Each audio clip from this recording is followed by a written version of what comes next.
توبہ کرنے کا طریقہ کیا ہے؟ بھائی صبح سے لے کر شام تک ہم گناہ کے کام کرتے ہیں.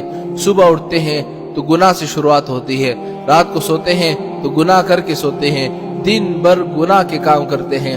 لیکن ابھی ہمیں خیال آیا کہ بھئی میں توبہ کروں تو کیسے کروں؟ یہ نہیں ہے جا کے مسجد میں گئے، ایک نماز پڑھی اور اللہ کے سامنے کہا کہ اللہ میری توبہ، لاکھ توبہ، کروڑ بار توبہ. یہ توبہ نہیں ہوتی، یہ بے ادبی ہے. توبہ کرنے کا طریقہ شاید کسی کو آتا ہو، عام لوگوں کو تو اس کو پتہ ہی نہیں بھئی توبہ کرنے کا طریقہ کیا ہے. بڑا آسان طریقہ ہے. اگر آپ تک گئے ہیں گناہ کرنے سے، ابھی خدا کے سامنے چلے جاؤ اور خدا کے سامنے مانگو. توبہ کرنے کے لیے صرف 3 شرطیں ہیں. 3 شرطیں ہیں، زیادہ نہیں ہے، صرف 3 شرطیں ہیں. پہلی شرط کیا ہے کہ جو گناہ ہو اس کو فوراً چھوڑ دو. مثال کے طور پر آپ شراب پیتے ہو، آپ اس کو فوراً چھوڑ دو. مثال کے طور پر آپ سگریٹ نشہ کرتے ہو، چرس پیتے ہو، اس کو فوراً چھوڑ دو. مثال کے طور پر آپ غیبت کرتے ہو، اس کو فوراً چھوڑ دو. مثال کے طور پر آپ زنا کرتے ہو، اس کو فوراً چھوڑ دو. توبہ کرنے کے لیے پہلی شرط یہی ہے کہ جو گناہ ہے اس کو فوراً چھوڑ دو. پہلی شرط یہ. جب تک پہلی شرط آپ کے اندر نہیں پائی جائے گی آپ کی توبہ قبول نہیں ہوگی. پہلی بات ہو گئی.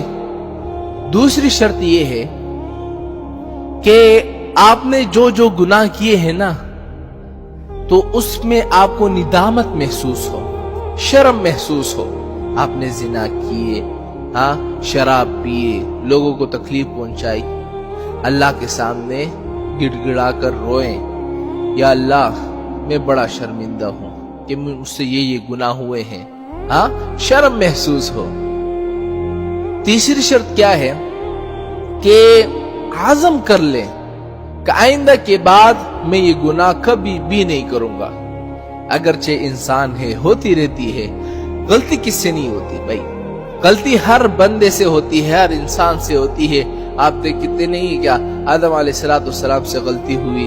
غلطی ہر انسان سے ہوتی ہے، لیکن توبہ کرتے وقت یہ عزم کر لے. ایک لوگ ہوتے ہیں نا عزم نہیں کرتے، ان کو پتا ہوتا ہے یار یہ گناہ تو مجھ سے پھر ہونا ہے. نہیں پھر ہوتا ہے تو پھر توبہ کر لینا، اگر پھر ہوتا ہے پھر توبہ کر لینا. لیکن توبہ کرتے وقت یہ عزم ضروری ہے کہ اللہ اس گناہ کے قریب میں پھر کبھی نہیں جاؤں گا، یہ گناہ میں پھر کبھی نہیں کروں گا. لیکن ہمارے بعض لوگ کیا کہتے ہیں، ان کو یقین ہوتا ہے یار مجھے پتا ہے ایک دن میں توبہ کروں گا، دوسرے دن میں پھر وہ گناہ کروں گا، مجھے پتا ہے یہ گناہ آپ سے ہونا ہے. لیکن اس توبہ کرتے وقت عزم تو کر لو نا. عزم کرو گے تو آپ کی دعا قبول ہوگی. یہ 3 شرطیں ہیں. اگر یہ 3 شرطیں پائی جائے گی تو انشاءاللہ آپ کی دعا قبول ہوگی. اگر یہ 3 شرطیں نہیں ہوگی تو پھر سمجھو آپ کی دعا قبول نہیں.